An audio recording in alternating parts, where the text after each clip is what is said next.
I want to go all the way back because we know each other from Listen to Your Mother. But I knew of you before that because you were a big time mommy blogger or mom blogger, Ann's Rants. And Throwing it way back. so when did you start blogging about motherhood? Yeah, I was going to say we know each other from a really special time Yeah. that doesn't exist anymore. It was this blip. I started blogging in 2008. Okay. So that is about the time I started blogging, which interestingly enough, I started a blog because I studied and got certified to be a life coach. So I started a website and had a blog as part of that. I quickly realized I liked blogging. I wanted to write about my life through the lens of being a new mom. Yeah. So I really didn't pursue getting coaching clients because I was like, I really like writing this particular way. So we did meet in a special time. And so I knew of you, and then Listen to Your Mother launched, and we can talk about what Listen to Your Mother is. But I remember my friend Abby, who lives in Baltimore, who I also met through our blogs and writing about motherhood online. She sent me a message and said, I went to this show in DC called Listen to Your Mother. And she was like, you need to bring Listen to Your Mother to Charleston. And at this time, my third born was a baby. hmm And I was like, I don't think I can do that right now. But so I did actually just let it go. But when it circled back around, it like was still kind of in me, like, oh, Mm. I'm going to do this. And it was so gratifying to apply and then get accepted to bring Listen to Your Mother to Charleston. And I went on to do that for producing and directing for 5 years, I believe. And Wow. as you know, such a time consuming project, a Yes, labor of love, 100%. not incredibly or at all lucrative. Depending. Some people do make some nice money. Yes. Most of us, it was absolutely, as you described, labor of love.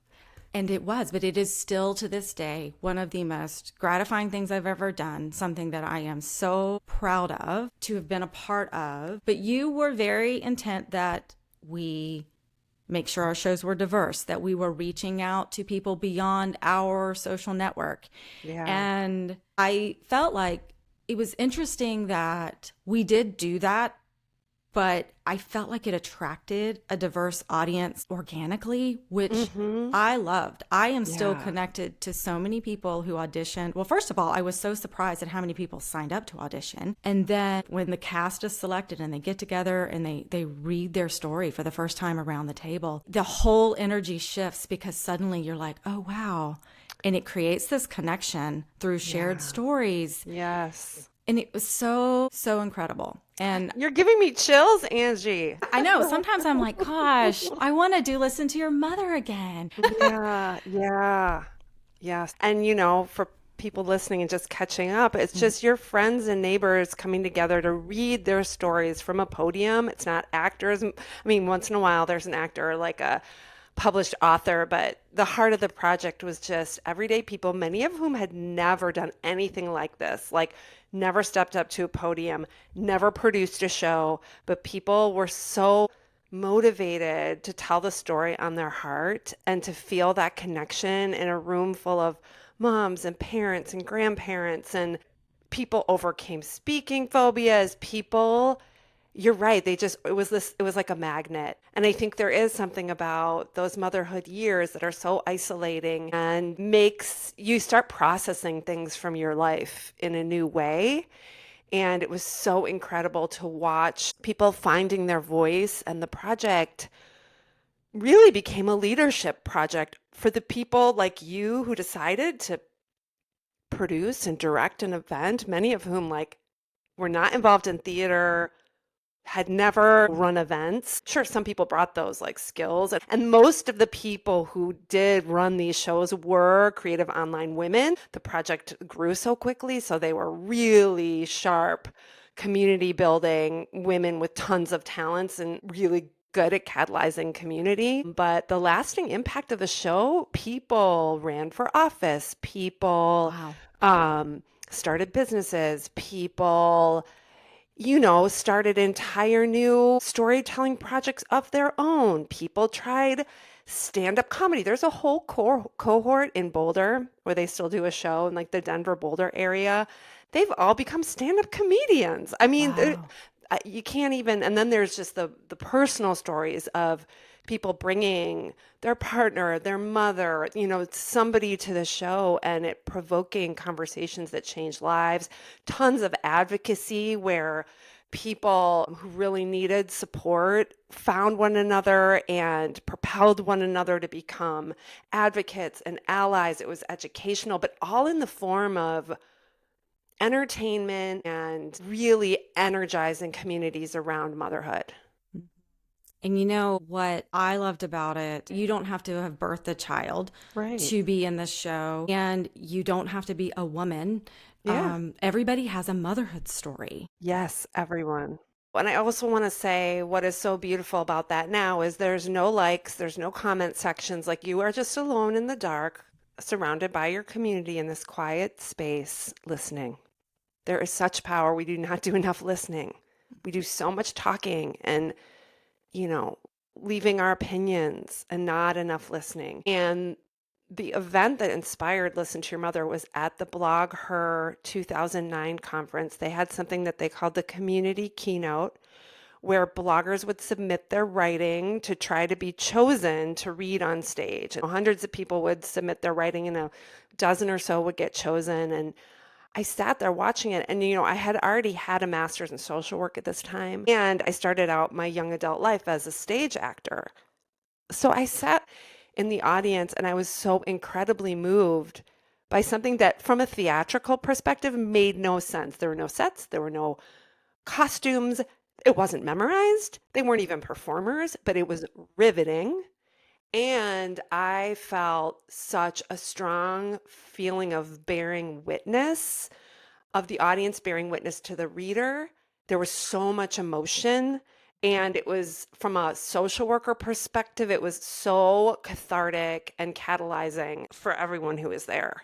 Since then, our kids are growing up, Yeah. leaving the nest. And I love how you have taken that Listen to Your Mother brand and used it to be part of your professional next chapter. So you now run Listen Life Coaching. And Correct. so tell me how that evolved. Tell me about the transition to I want to be a life coach and I want to do Mhm. this and help people.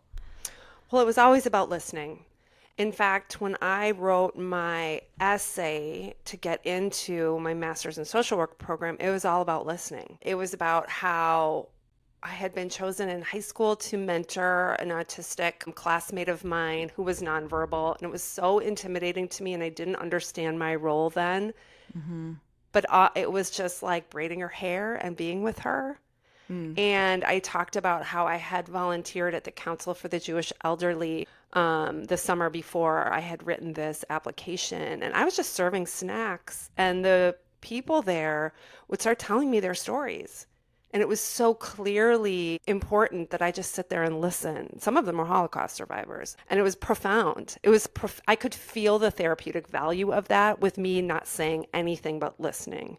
So it's always been about listening. I intended to become a therapist Mm. professionally. And when I had our kids and I was a stay-at-home mom, which was a dream role for me, as much as it was exhausting and grueling, don't get me wrong. And I wouldn't trade it for the world. And I thought I was really done with that performing part of my life. And then blogging, I found blogging, and it was like it just relit that connection with an audience. So Mm-hmm. it took me away from becoming that therapist I thought I would become. Mm. Fast forward, my kids are growing up. Listen to Your Mother takes me for a wild, incredible ride, and then it becomes just this huge leadership project that I never intended.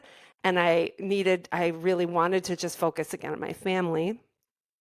And then soon after that, the pandemic hit. I had a big creative disappointment. I had a book that didn't sell. I felt like lost. And I also was really exhausted from basing so much of my professional life on creative aspirations that were beyond my control. And at the same time, I felt my kids growing up and how quickly the end of their being in our home was coming. And I knew that if I didn't get my professional life sorted, I was going to be a mess.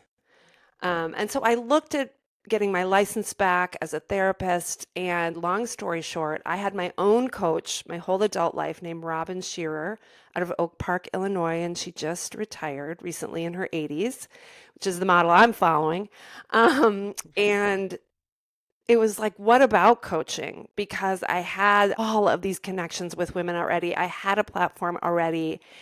And she had had a client go through this positive psychology coach training program.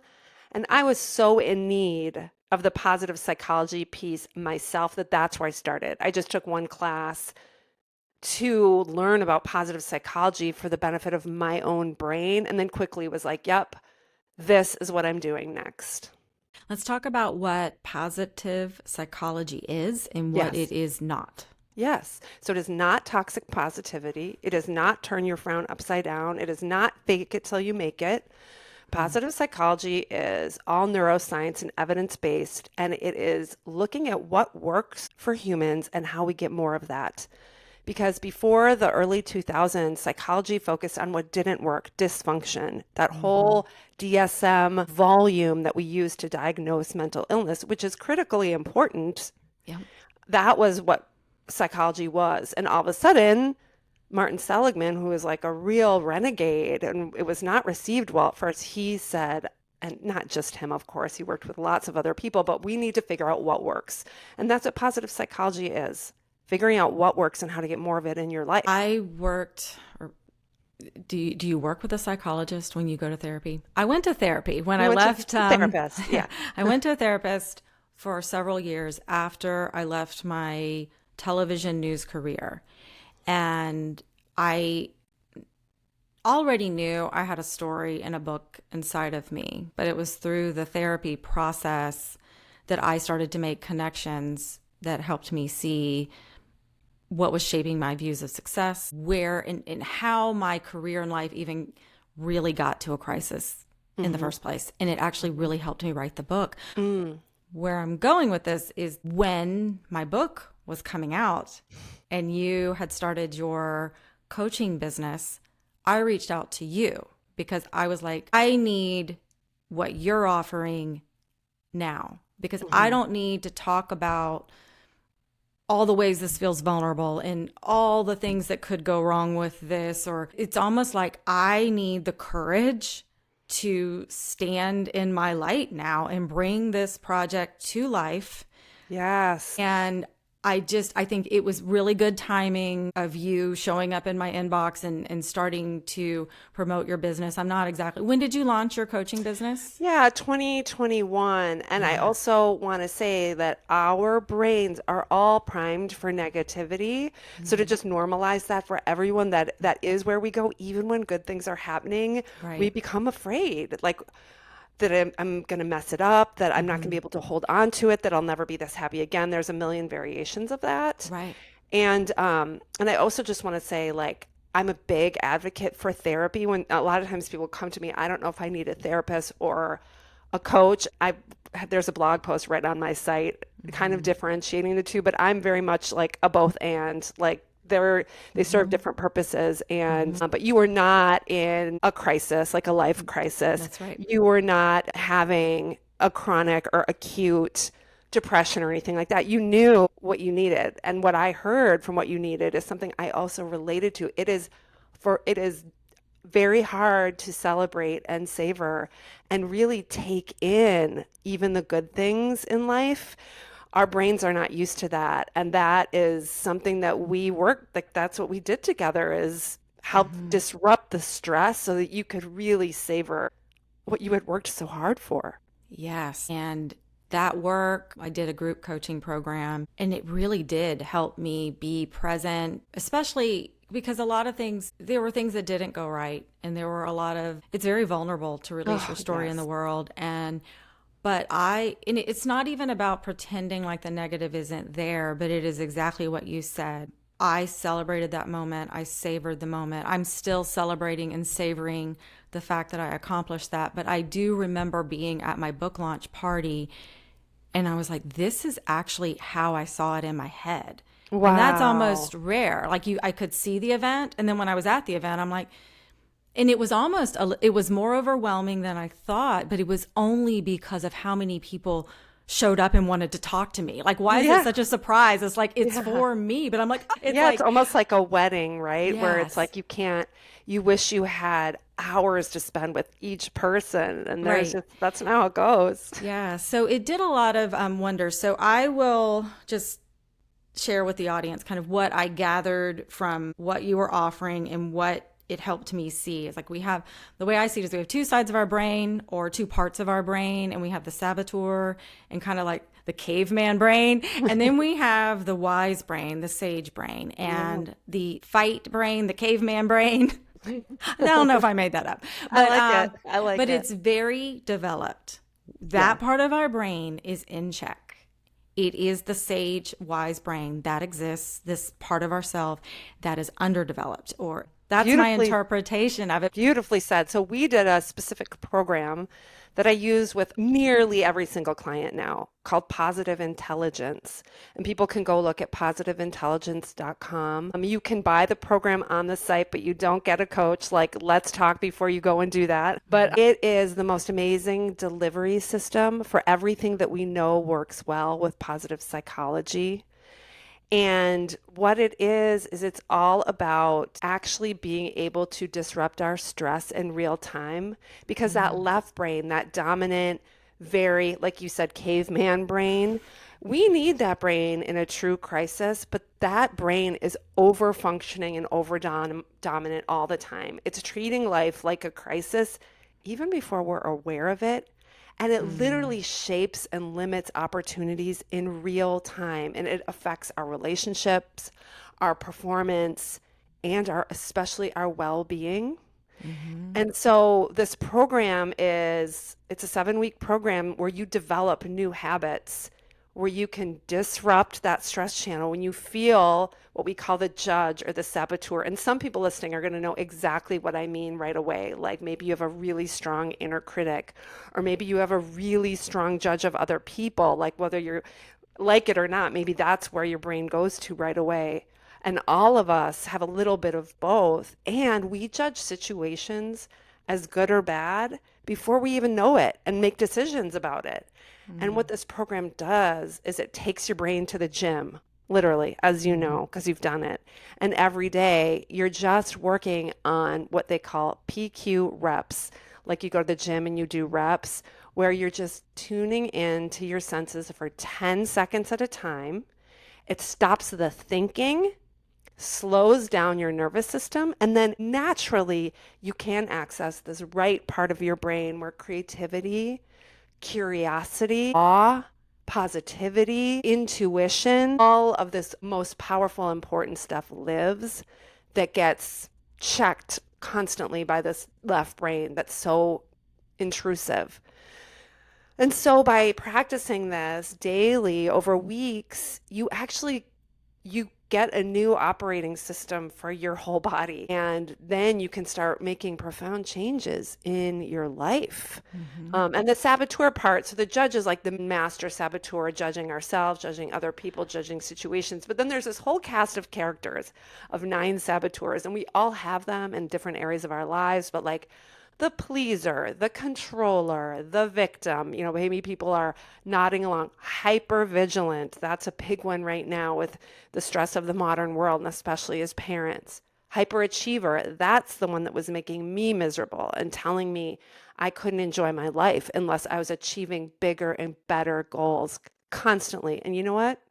That's an unfillable well. And we all have some version of what we call the I'll be happy whens, and it's a lie.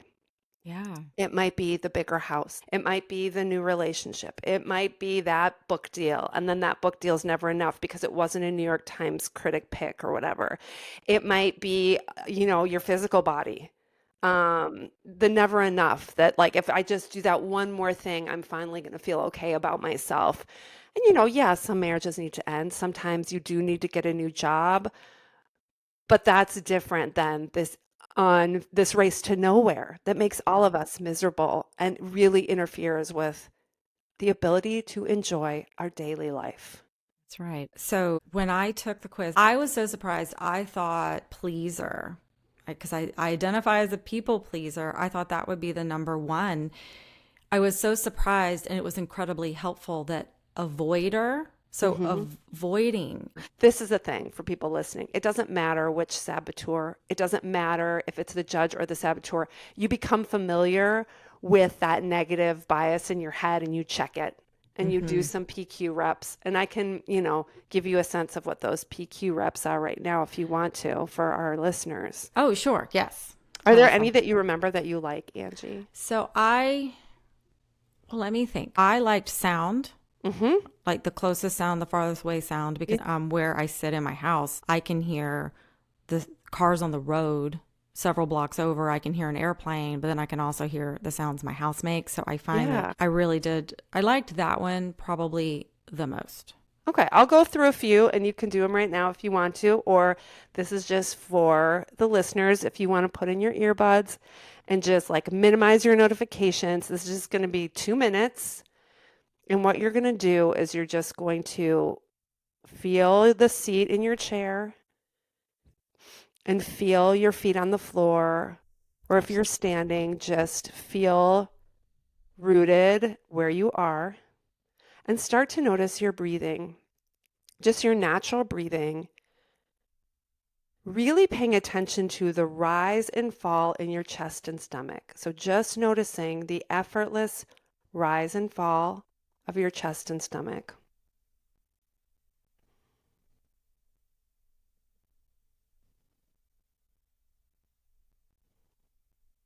And you can have your eyes closed or you can just pick a soft point of focus. And now deepen your breath and notice as you inhale through your nose the temperature of the air, and as you exhale through your nose, how the temperature of the air changes.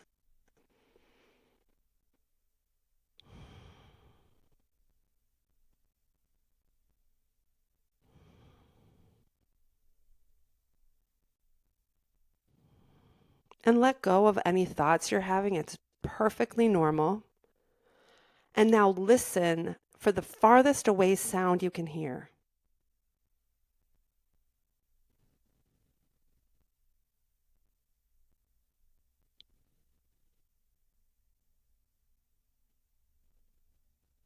And now listen to the closest sound you can hear, maybe sounds inside your own body or your breathing.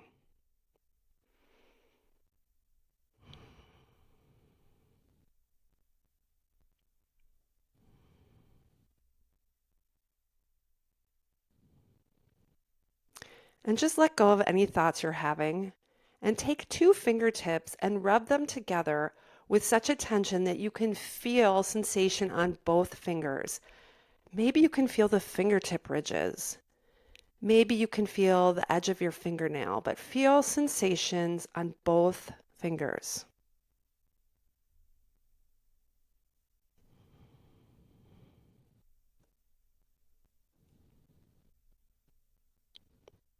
So those are just a couple of examples of what we call PQ reps. And listeners, you can do this if you're in the middle of a hard conversation, if you're talking to your boss, you can rub 2 fingers together underneath the table and nobody will have any idea that you're calming your nervous system in real time, which will allow you literally to see more. When you're not stressed out, you can literally see more in front of you and have access to more choices. So what if someone listening is or was driving in their car? Driving your car, be safe for Yeah, sure. That you're is right. not ideal, but also um, you can feel your steering wheel, you can feel your toes in your shoes. You can always tune into your senses. I mean, mindfulness practice is another, none of this is new. I just want to Hmm. say Right. this is Buddhism, this is name your spiritual preference. This program is based on positive psychology, cognitive behavioral therapy, and performance science. And over 1 million people have taken the saboteur assessment over 50 different countries. There are white papers written that you can read on the site about the science of it. It is rigorously put together with such thought on purpose to make it accessible for as many people as possible. So it's not religious and it's not super clinical. And if nothing else today, maybe you noticed one of those PQ reps that helped you relax and you use that. Yeah. Just for the count of 3 breaths, roughly 10 seconds is 3 breaths. And what is that doing exactly? Because what I tend to do, it's when I'm getting quiet, it's a mixed form of meditation and prayer where I usually am bringing something to my quiet meditation time. And I found when doing the PQ reps that sometimes, like a thought would come up that was wise or like a solution. Yeah. Literally, it stops you from thinking. Because when we are stressed out, we're so convinced that more thinking is going to help the situation. And all that does is get us dug in farther to the stress channel. So it on purpose stops you from thinking and it actually slows down the stress and resets your nervous system.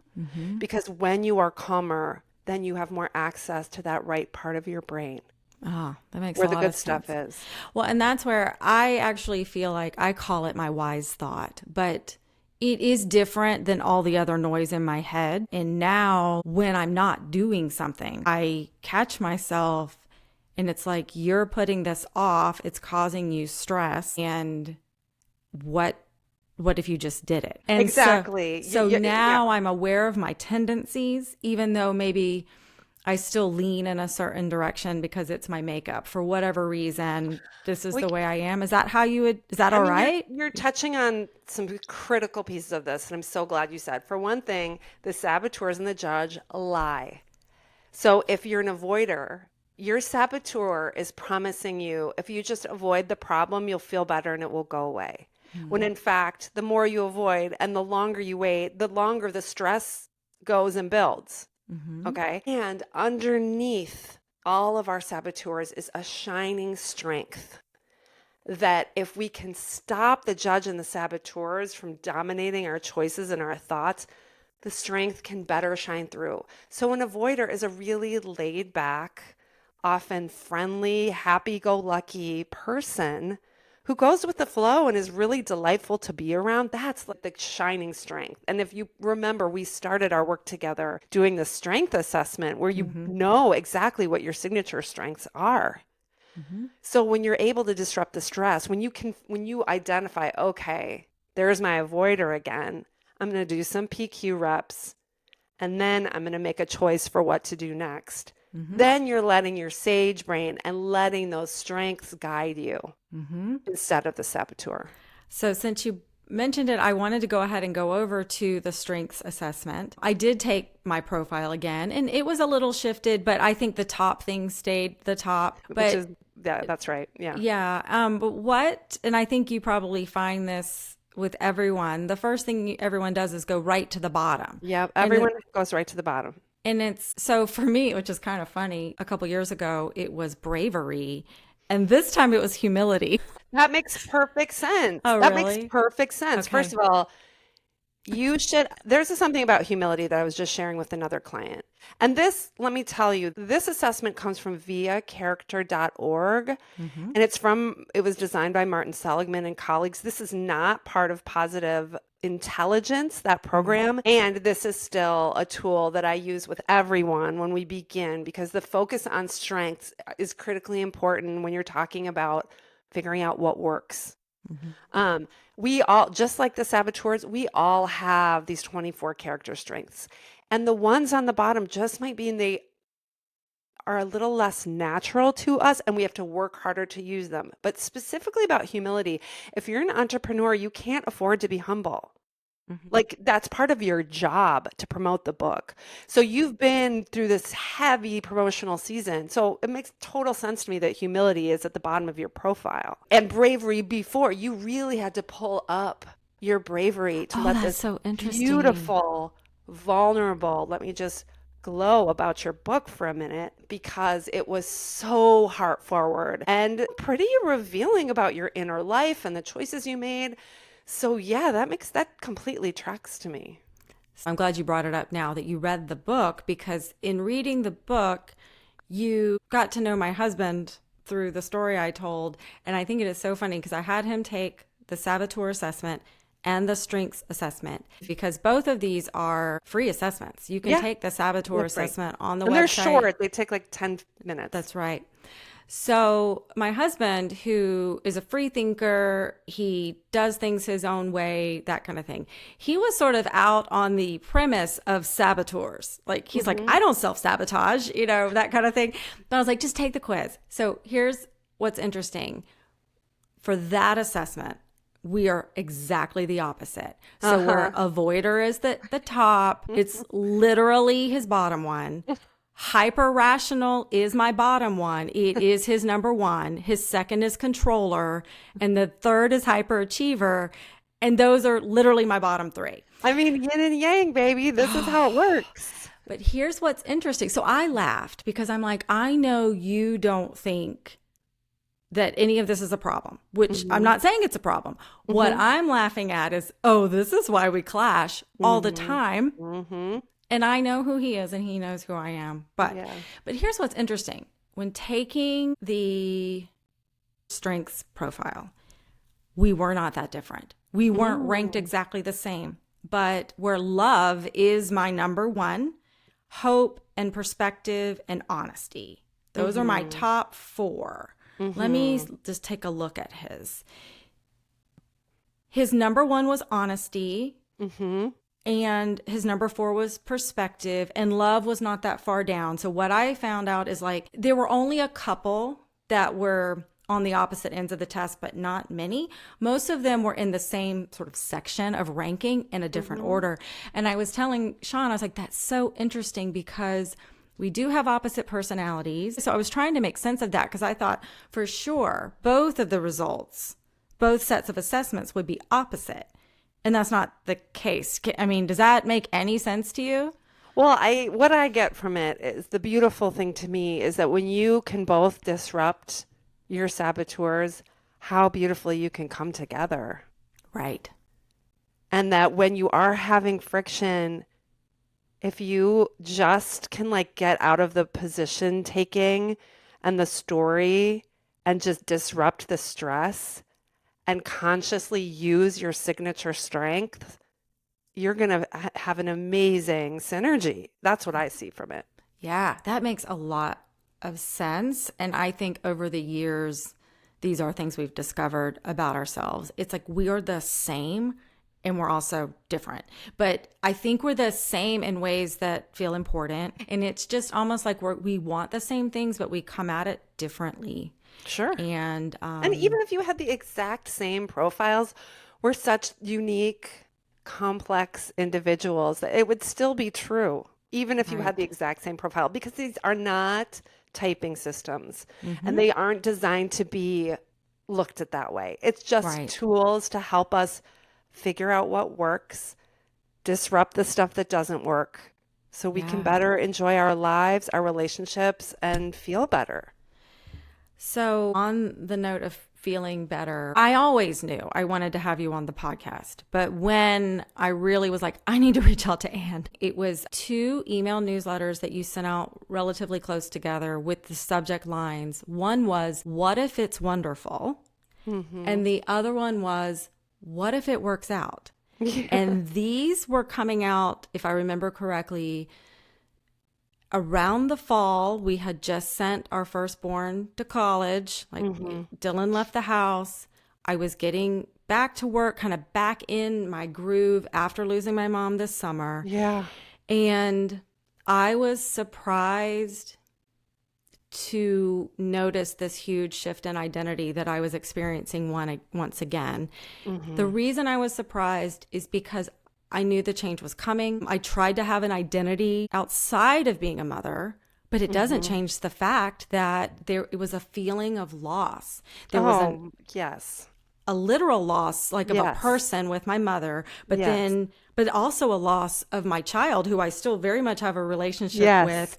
But what happens in your whole life shifts. And I know 100%. You know this because you're there. 100%. So and we've touched on this all along the way, but especially how can a life transition, like when we go through these things in our identity shift, how can that help us get closer to like, what if it is wonderful? What if it does work out? Like, what is the work that we have to do to flip the way we're thinking about all of it? I mean, it's a process, and I mean, this is very real for me right now because we have two sons, and our younger son is 18. So we are about to really be empty nesters. You know, he's figuring out where he's going to go to school. And I also think it's a shock. Time is a real shock. And I think we can somewhat envision our lives, especially those of us who always wanted to have a family and um, up until this point, and then it's really, really hard to imagine what it's going to look like. So I do think there's a shock piece of it, and you do need to, it's going to take time. Any big life transition takes longer than people think. And I want to give everyone a piece of good news, which is that we recover faster than we think we're going to. Like there was a study of Harvard academics who were anticipating the tenure process and talk about hyperachievers. You know, people thought if they didn't get tenure, they would be destroyed. And what they found is that even for the people who did not get tenure, they recovered a lot faster than they thought they would and were happier than they thought that they would be.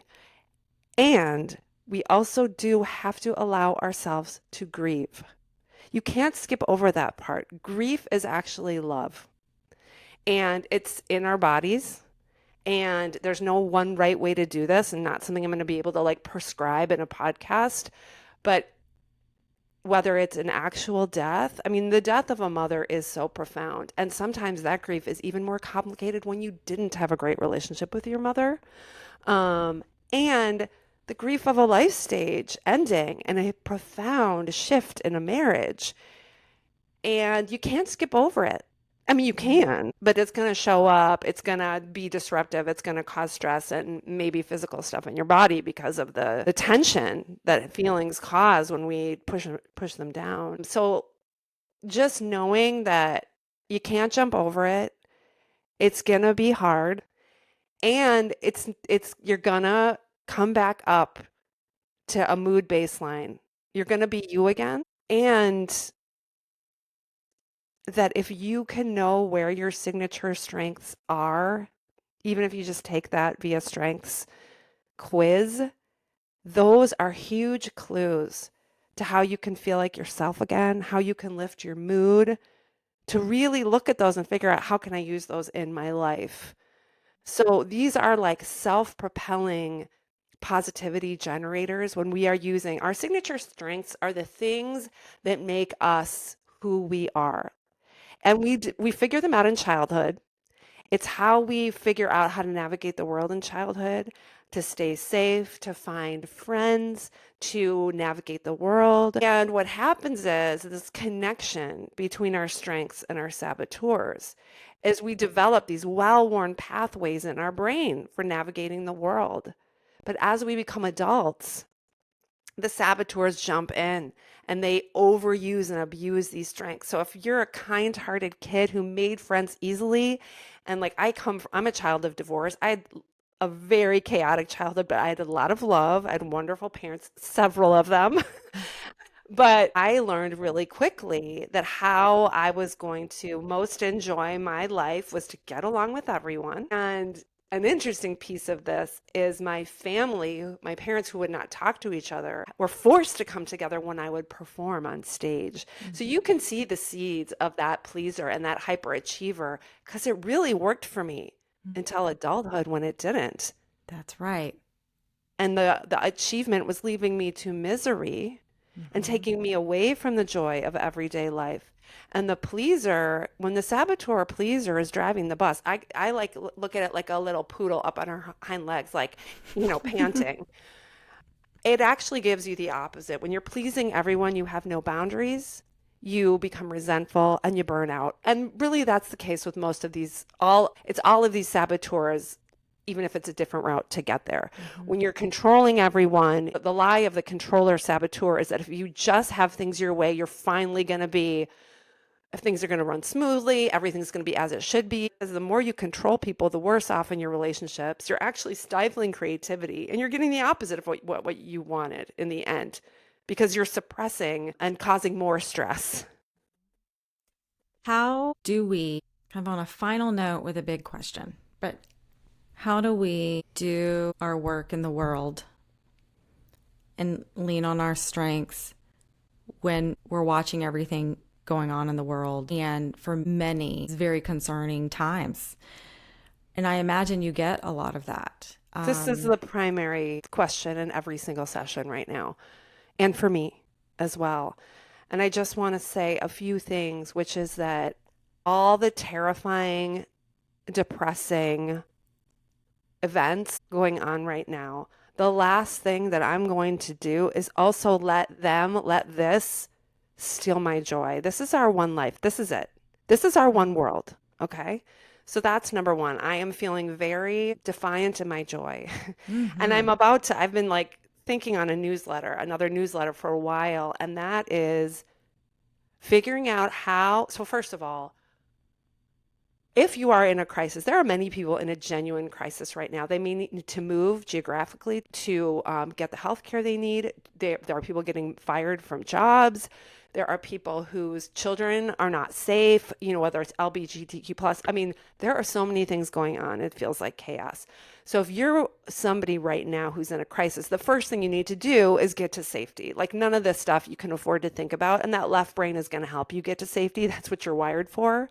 Right. And if we can all calm down, it's positive intelligence founder Shirzad Shamin uses a lot of Star Wars imagery and the Jedi, right? The Jedi is not twirling around anticipating every single potential threat and whipping themselves up in a frenzy. They are calm, they are focused, and they are effective. And that is how we can be, whether we are trying to be allies, whether we are wanting to be part of some resistance right now, finding a place of calm and then deciding. So you can get whipped up any way you look. You can get whipped up by the people who are causing the chaos, and you can get whipped up by the helpers too. So first of all, it's trying to figure out how are you going to limit your media? For me right now, and there's no right answer. I really want to affirm there's no right answer. This is evolving and changing so quickly. We just have to do our best to figuring out. Where I am right now is only checking news headlines once a day, midday. It's not going to start my day, and I'm not going to do it before bed because I'm so conditioned to wake up at 4 a.m. anyway because of this phase of life. And I'm really trying to stay off of social media because as much as I like to keep up with people, it's so integrated with news now that you just never know what you're going to see, and it can be traumatizing.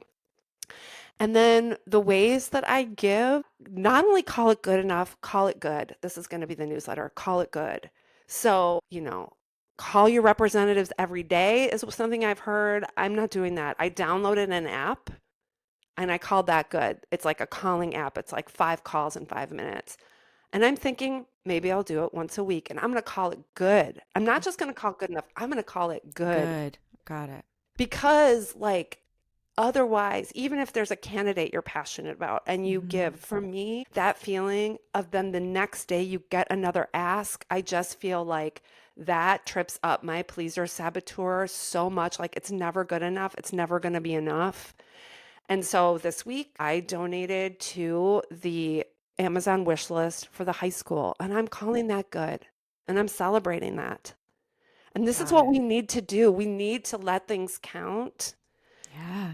And we need to not be whipped around to be most effective, because burning ourselves out on fear of what might happen, who is that serving? Right. And easy for me to say, I'm human. I'm experiencing all of these highs and lows and stresses right along with you. I just have really, really effective tools that I'm passionate about sharing. Yeah. That's a word, Anne. I think Thank that you, is Angie. that was good Word. stuff. I feel like a lot of people in my audience will really appreciate this Okay. in your perspective. Where can people find you? Yeah. How can they know more about your work and explore whether your Yes. coaching is right for them? Yeah, so I help Many of them are like progressive midlife moms who don't know if they need a job change, a relationship. They're like, I don't even know who I am anymore. I don't recognize myself. My spark is gone. And that's where we start. It's like we reset the system. So you can start to figure out what it is you need. You can go to listenlifecoaching.com, and there you can sign up for a breakthrough session, but also we'll put a link to my calendar in the show notes, and people can have a 50-minute breakthrough session with me for free, no strings attached, because I just want people to have, even if it's the tiniest taste of these tools, just to start to disrupt that stress channel. It's never been more important. That is correct. So, Anne, thank you so much for being here. It was so fun, Angie. I always love talking to you. I love how you relate on such a soul level, and you are so full of light, and I just feel it. Thank you. Thank you.